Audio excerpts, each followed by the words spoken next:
Remember when TV shows had supporting characters who added flavor, delivered punchlines, and knew their place in the background? Producers scrambled to rewrite storylines, marketing departments printed new posters, and the actor who was supposed to be neighbor number 2 ended up on magazine covers while the original stars wondered what on earth just happened. Well, today we're counting down 6 side characters who didn't just steal scenes, they hijacked entire shows.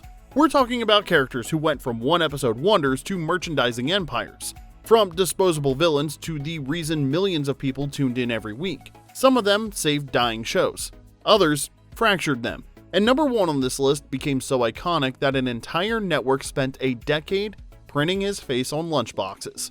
Now, before we jump in, hit that like button and subscribe. It helps us keep these nostalgia deep dives coming every single week. Now let's get into the countdown with number 6, Spike, Buffy the Vampire Slayer, and Angel. Joss Whedon had a plan for season 2 of Buffy the Vampire Slayer. Introduce a British punk vampire named Spike in episode 3, let him wreak havoc for a few episodes, stake him by mid-season, and move on to the next big bad. Clean, simple, done.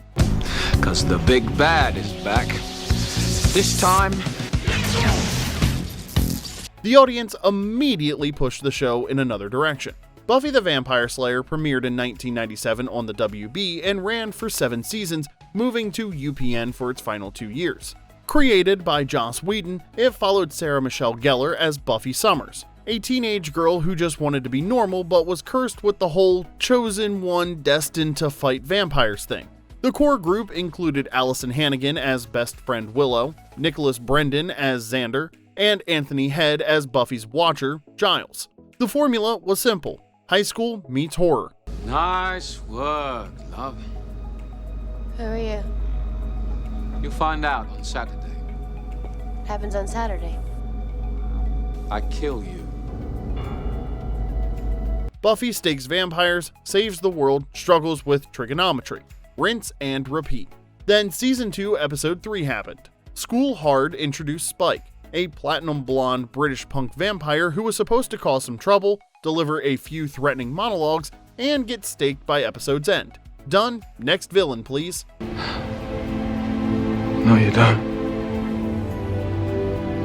But thanks for saying it. Except Joss Whedon didn't count on James Marsters.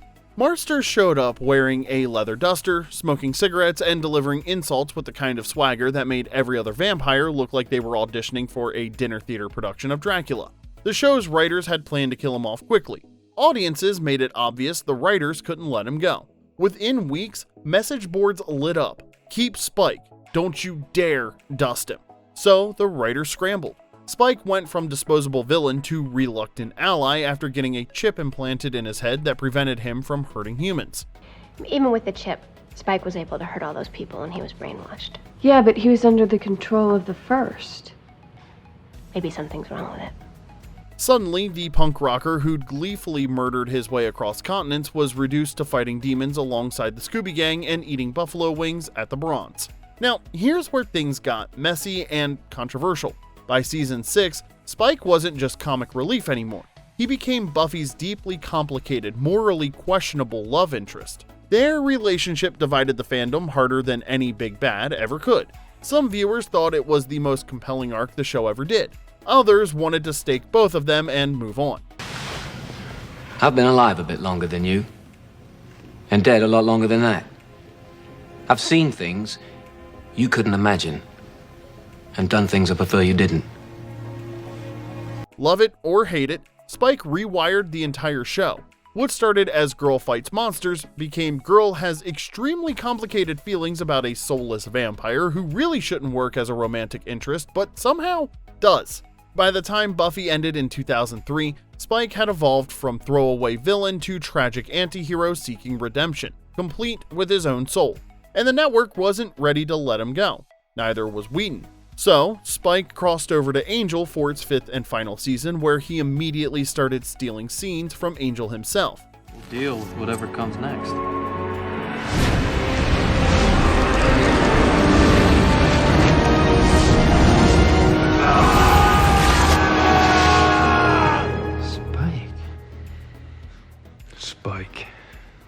David Boreanaz's brooding vampire with a soul suddenly had competition from the other brooding vampire with a soul.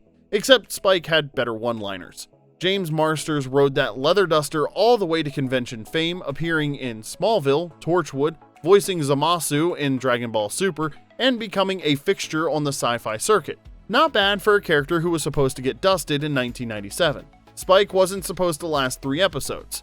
He lasted 2 shows, 7 seasons, and became one of the most iconic characters in 90s television.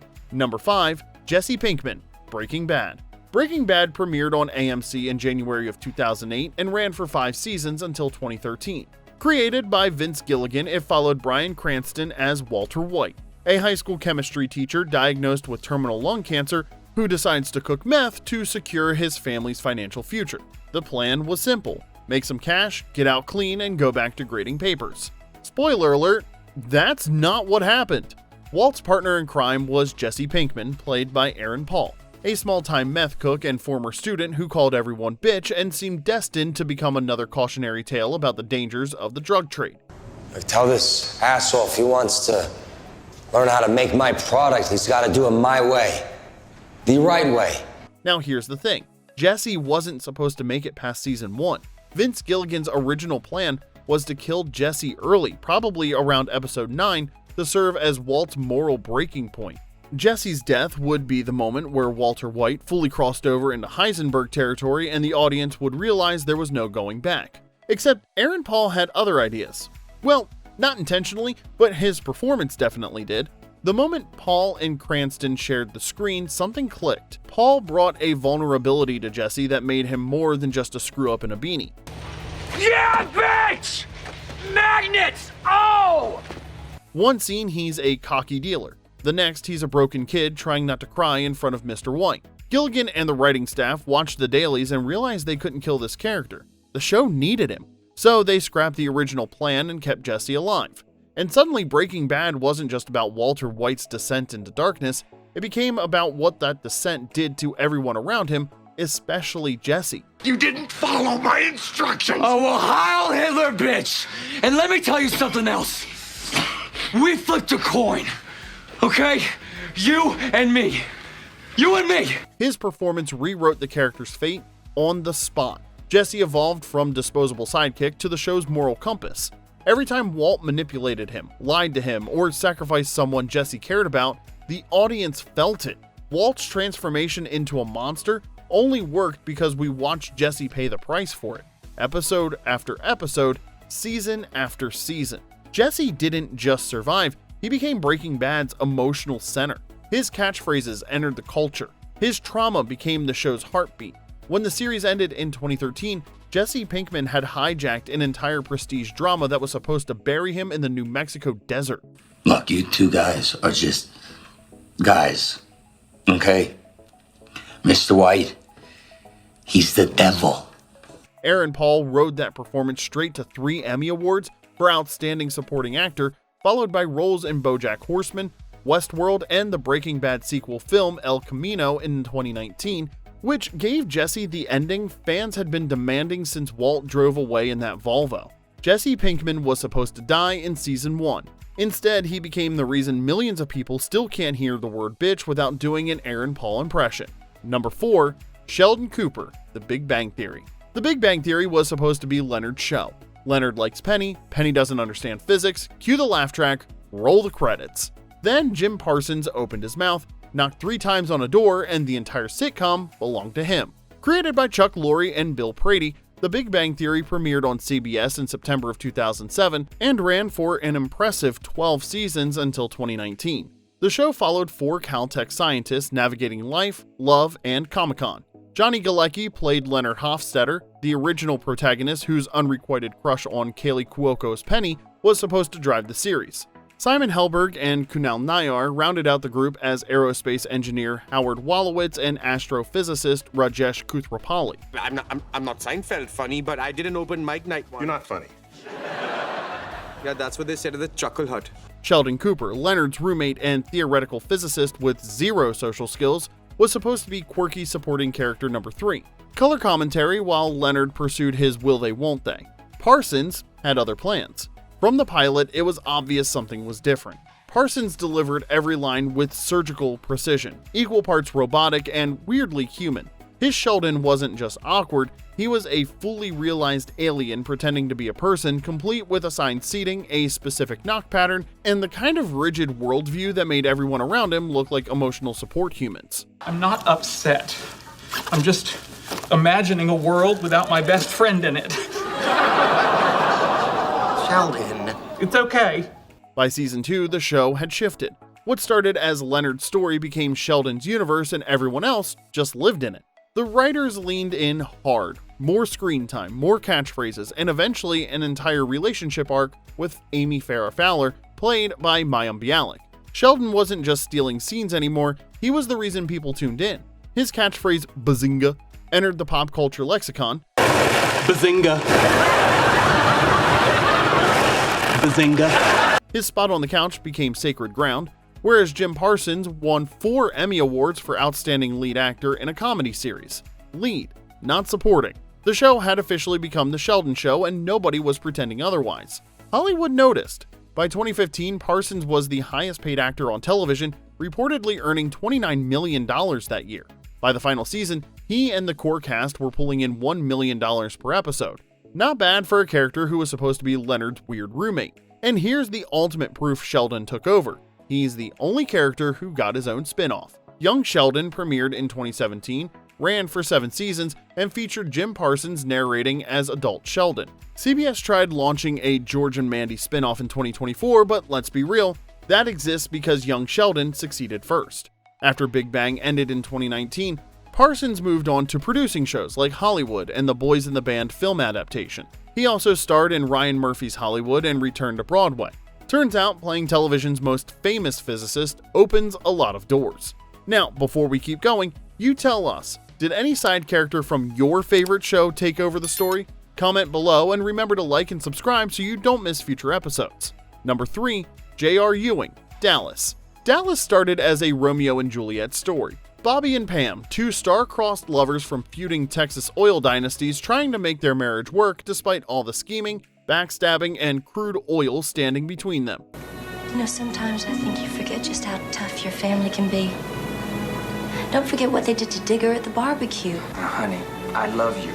And you know how I feel about your dad. That lasted about 5 episodes before Larry Hagman showed up in a cowboy hat, flashed that villainous smirk, and the entire show became his playground. What began as a 5-episode CBS miniseries in April of 1978 became such a phenomenon that the network ordered a full series by fall. Dallas ran for 14 seasons until 1991, defining the primetime soap genre for an entire generation. Patrick Duffy played Bobby Ewing, the moral compass. Victoria Principal was Pam Barnes, his wife from the rival Barnes family. Jim Davis and Barbara Bel Geddes rounded out the cast as Patriarch Jock and Matriarch Miss Ellie. Bobby and Pam were supposed to be the heart of the show, the good couple fighting to stay together while everyone around them schemed. And then there was JR, Bobby's older brother played by Hagman, the ruthless oil man who was supposed to create obstacles for the golden couple while staying firmly in the background. That the fire might bring Bobby and Pam back together again.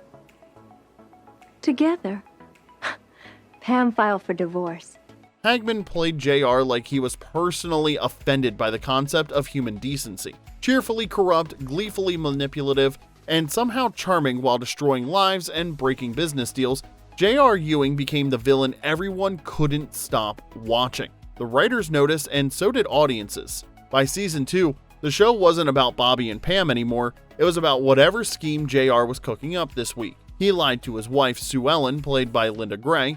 He betrayed his family, he crushed business rivals, and viewers ate it up.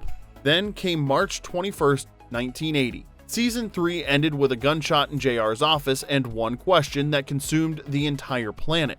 Who shot JR? It became the biggest television event in history. Office betting pools formed. Vegas bookies set odds and t-shirts appeared. The question made international news. Even the Queen Mother reportedly wanted to know who pulled the trigger.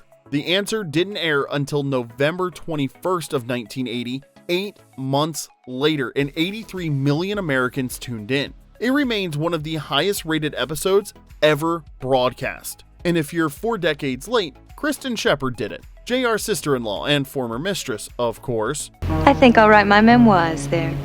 You're bluffing. Call Dr. Gibson. I saw him yesterday. He'll tell you. Larry Hagman knew exactly what he'd created. He used that cliffhanger momentum to renegotiate his contract and became one of the highest paid actors on television. And here's the real kicker, he is the only cast member to appear in every single episode of Dallas's original 357 episode run. Bobby and Pam were supposed to be the stars, but JR became the entire show. After Dallas ended in 1991, Hagman appeared in Orleans, played a villain in primary colors, and returned as JR for the 2012 TNT reboot. He filmed 2 seasons before passing away in 2012 at the age of 81. The reboot continued without him, but it was never quite the same, proof that some characters really are irreplaceable. J.R. Ewing was supposed to be the villain in someone else's love story, and instead he became one of television's most iconic characters, launched the biggest cliffhanger in TV history, and turned a cowboy hat and a smirk into a cultural phenomenon. Number 2, J.J. Evans, Good Times. Norman Lear had a vision for Good Times, a groundbreaking sitcom about a 2-parent black family facing poverty, racism, and social issues with dignity and humor. The first show of its kind, celebrating the strength and resilience of working-class black America while addressing real issues head-on. Then, JJ shouted "Dynamite," and the entire vision shifted. 18 today, happy, bright, narrow man, and pure dynamite! Created by Eric Monty and Mike Evans and developed by Lear, Good Times premiered on CBS in February of 1974 and ran 6 seasons until 1979. The show followed the Evans family in a Chicago housing project. John Amos played James Evans Sr., the hard-working father juggling multiple jobs. Esther Roll was Florida Evans, the strong matriarch. Ralph Carter played activist and youngest son Michael. Bernadette Stannis was Thelma. Janae Dubois rounded out the cast as scene-stealing neighbor Willona Woods. JJ, the eldest son, played by Jimmy Walker, was supposed to add comic relief, an aspiring artist with a lanky frame and goofy charm. Supporting character, not the star. The nation embraced JJ in a way nobody expected. Mr. Jackson's even got a little storage room over his store. Pardon me, boutique. That word is dynamite. The second JJ threw up that signature pose and delivered his catchphrase, he became a sensation. Kids repeated it at school, adults yelled it at parties. Walker's physical comedy and impeccable timing turned JJ into a catchphrase machine, and CBS leaned in hard. Within a season, JJ wasn't just part of the ensemble, he was the marketing campaign. Lunchboxes, t-shirts, talking dolls, comic books, JJ Evans was everywhere. The show's ratings soared. Jimmy Walker became one of the most recognizable faces on television. Backstage tensions boiled over. John Amos and Esther Roll were frustrated. They signed on to portray a proud, dignified black family confronting real issues, not what Roll famously called a minstrel show. They watched the writers lean in harder to AJ's slapstick while sidelining the family's serious storylines. The comedic antics felt like a betrayal of everything Good Times was supposed to represent. The tension escalated. John Amos was fired after season 3. James Evans was killed off in a car accident. Fans were devastated. Damn! Esther Roll left after season 4, frustrated with the show's direction. Good Times continued without her for season 5, and when she returned for the 6th and final season, it was too late. The momentum had faded. The show limped to cancellation in 1979, so without James and Florida anchoring the story, Good Times never recovered the heart that made it special. Jimmy Walker rode that catchphrase for decades. He became a staple on game shows, appeared in The Love Boat and Fantasy Island, and never stopped touring as a stand-up comedian. In 2012, he published an autobiography titled Dynamite: Good Times, Bad Times, Our Times. The man knows his brand. J.J. Evans was supposed to be the funny older brother in a show about family and survival, but he became a cultural phenomenon that transformed and ultimately reshaped one of television's most important sitcoms. Number 1, Steve Urkel, Family Matters. Now, we already talked about Family Matters in our Jump the Shark video. If you haven't watched that one yet, the link's in the description, but when you're counting down side characters who completely took over their shows, how do you not include Steve Urkel? Steve, what's wrong? I organized the freezer. September of 1989. ABC launches Family Matters as a Perfect Strangers spin-off about the Winslow family in Chicago. Reginald Vell Johnson played police officer Carl Winslow. Jo Marie Payton was his wife, Harriet. Darius McCrary played the oldest son, Eddie. Kelly S. Williams was the middle daughter, Laura, and Jamie Foxworth rounded out the family as the youngest daughter, Judy. The show was supposed to be a grounded family sitcom about everyday life. Then Season 1, Episode 12 happened. Laura's first date introduced Steve Urkel, a nerdy neighbor played by Jaleel White, who showed up to take Laura to a dance. Hi, Mr. Winslow. I'm Steve Urkel. Is Laura ready for the dance? He was supposed to be a one-episode character. Awkward kid asks girl out, gets rejected, end of story, next plot please. Except the studio audience went absolutely bananas. Jaleel White walked on stage in high water pants, oversized glasses, and suspenders. He delivered that nasally, "Did I do that?" Did I do that? And the crowd absolutely lost it. ABC looked at the ratings bump and made an executive decision: Urkel stays. What happened next was a complete sitcom takeover. Within a season, Steve Urkel wasn't just a recurring character, he was the reason people tuned in. The catchphrase multiplied, the physical comedy escalated. Every episode became "What will Urkel destroy this week?" And here's the thing, Urkel actually saved the show. Family Matters was struggling before he arrived. After Laura's first date, viewership shot up. ABC ordered more Urkel. The writers delivered more Urkel. By season 2, Steve had moved from one-off nuisance to series regular, and the Winslow's house had become the personal laboratory of chaos. The transformation was complete by season 5 when the writers introduced the Cool Jeans formula that turned Steve into Stefan Urkel. Mock if you must, my little minx, but I found my cool gene. His smooth, confident alter ego. We covered this in the Jump the Shark video, but it bears repeating. Once a show gives its nerdy character a transformation chamber that looks like a portable toilet, you're no longer watching a family sitcom, you're watching the Steve Urkel Science Hour. Family Matters ran for 9 seasons, moving from ABC to CBS for its final year in 1998. By the end, the show that started as a Perfect Strangers spin-off about a Chicago family had become a sci-fi comedy starring a character who wasn't even supposed to exist past episode 12. Jaleel White became a household name but struggled to escape Urkel's shadow. He appeared in Dreamgirls on Broadway, competed on Dancing with the Stars in 2012, voiced Sonic the Hedgehog in multiple video games, and has spent decades trying to prove he's more than suspenders and a catchphrase. In recent years, he's opened up about the challenges of being defined by a character he played as a teenager. Steve Urkel wasn't supposed to last one episode. He lasted 9 seasons, launched a merchandising empire, and turned a family sitcom into The Urkel Show in everything but name. There's taking over a show, and then there's what Steve Urkel did to Family Matters. Complete and total conquest. That's why he's number 1.